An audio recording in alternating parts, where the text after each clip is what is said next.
यहाँ पे वर्ड क्या लिखा हुआ है, एडिशनल डिस्क्लोजर। अगर आप लिस्टेड कंपनी है तो आपका एक्सप्लेनेटरी स्टेटमेंट और भी बड़ा होगा। ये हो सकता है कि तुम लोग जब वीडियो में पढ़े होगे तो नहीं मिला होगा, नहीं है ना, तो ये मैं आप पढ़ा दे रहा हूँ, ठीक है। तो ये बताइए, ये एडिशनल डिस्क्लोजर कहाँ से आ रहा है, ये कंपनीज एक्ट से आ रहा है या सेबी के लॉ से आ रहा है? कहाँ लिखा हुआ है, कहाँ लिखा हुआ सेबी का लॉ?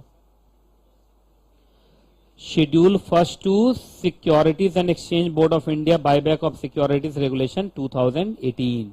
तो जो अभी मैंने बताया ना 68 सबसेक्शन 3 के अंदर 5, पीछे 5 नहीं लिखा हुआ था, 5 प्लस इतना हो जाएगा। ये बताओ कितना है, कहां तक है?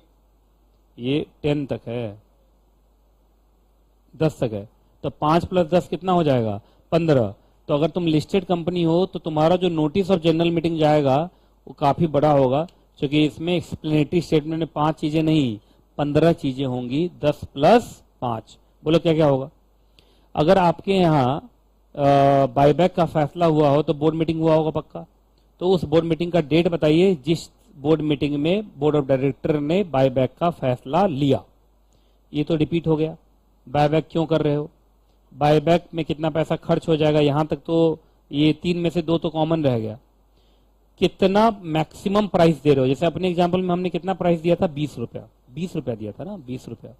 तो इसमें मैक्सिमम प्राइस आपको बताना पड़ेगा कि हम यहां तक खर्चा कर सकते हैं। उसके बाद कितने शेयर्स का बायबैक कर रहे हो, तो देखो अमाउंट वाइज लिमिट भी पूछ लिया है और नंबर वाइज भी पूछ लिया है। कौन से मेथड से बायबैक करने जा रहे हो, और जो कंपनी के प्रोमोटर्स हैं या पर्सन इन कंट्रोल हैं, क्या वो भी अपना शेयर देने वाले हैं? ज्यादातर केसेस में ये अपना शेयर देते नहीं है। उसके बाद आपको एक कंफर्मेशन देना पड़ेगा कि डिपॉजिट के रीपेमेंट में, डिबेंचर और प्रेफरेंस शेयर्स के रिडेम्पशन में, लोन के रीपेमेंट में कंपनी की तरफ से कोई भी डिफॉल्ट अभी चल रहा नहीं है। इसका मतलब हमारी जो लायबिलिटीज जितनी भी बनती है उसको हमने पे ऑफ कर दिया है। हमारे पास जो बायबैक के लिए हम पैसा खर्च करेंगे वो हमारे पास सेविंग्स ही है, कहीं उसको खर्च करने की जरूरत नहीं है। मतलब ओवर एंड अबव पैसा, तभी ऐसा नहीं कि उधर लायबिलिटी बचा हुआ है या बायबैक में पैसा उड़ा रहे हैं, हम ऐसा कोई भी काम कर रहे नहीं है।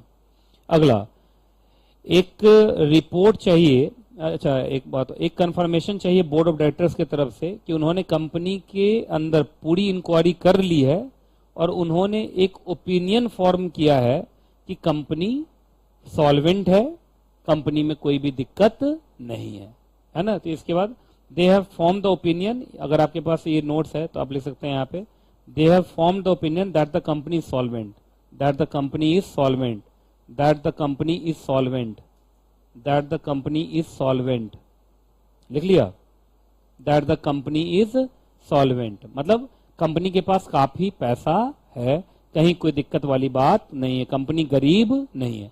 क्योंकि कंपनी कैपिटल घटा रही है इसका मतलब उसको कैपिटल की जरूरत नहीं है।